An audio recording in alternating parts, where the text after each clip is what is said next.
राधे राधे। कैसे हैं आप सब। हमने पिछली वीडियो में श्रीमद् भगवत गीता के प्रथम अध्याय का महात्म्य श्रवण किया था।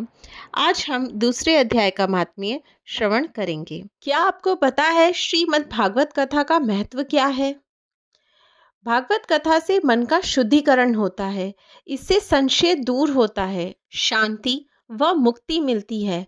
श्रीमद् भागवत कथा श्रवण से जन्म जन्मांतर के विकार नष्ट हो जाते हैं।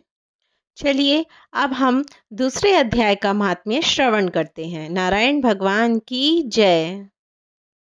लक्ष्मी जी ने कहा, प्रथम अध्याय का महात्म्य जो आपने सुनाया उसके सुनने से मेरी इच्छा अब दूसरे अध्याय के महात्म्य के सुनने की हो रही है।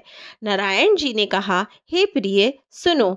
दक्षिण दिशा में इंद्रपुर नाम का नगर था।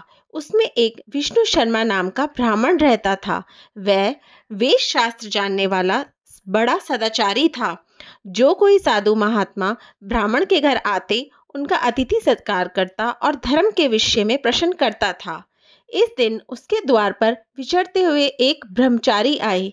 ब्राह्मण ने उनकी बहुत सेवा की और विनय पूर्वक कहा, हे महात्मा, मुझे आप ब्रह्म ज्ञान के पाने का उपदेश कहो जिससे मेरा कल्याण हो। ब्रह्मचारी ने कहा, हे ब्रह्म ज्ञानी, आपने अच्छा प्रश्न किया है। उसका उत्तर गीता के दूसरे अध्याय में है। वह मैं आपसे कहता हूँ, उसको जानने से तुम्हारा कल्याण होगा। विष्णु शर्मा ने कहा, हे ब्रह्मचारी जी, इस दूसरे अध्याय के सुनने से कोई पहले भी मुक्त हुआ हो तो उसका वृतांत सुनाइए। ब्रह्मचारी बोले, मैं तुम्हें एक पुरातन कथा सुनाता हूँ। एक वन में जहाँ मैं तप करता था, वहाँ एक अबाली नाम का चरवाहा प्रतिदिन बकरियों को चराने आया करता था। एक दिन मैं भजन कर रहा था। थोड़ी दूर एक और सिंह बैठा था और पास ही में मृगों का झुंड किकोल कर रहा था। उसी समय अबाली बकरियों को वन में चरने के लिए छोड़कर मेरी कुटी पर आया। वहाँ सिंह को बैठा पाकर बहुत डरा और चकित होकर सोचने लगा कि मृगों के बच्चों को सिंह क्यों नहीं पकड़ता। इतना सोचकर वह डर से चीखने लगा। मेरी समाधि को खुली देखकर उसने पुकारा।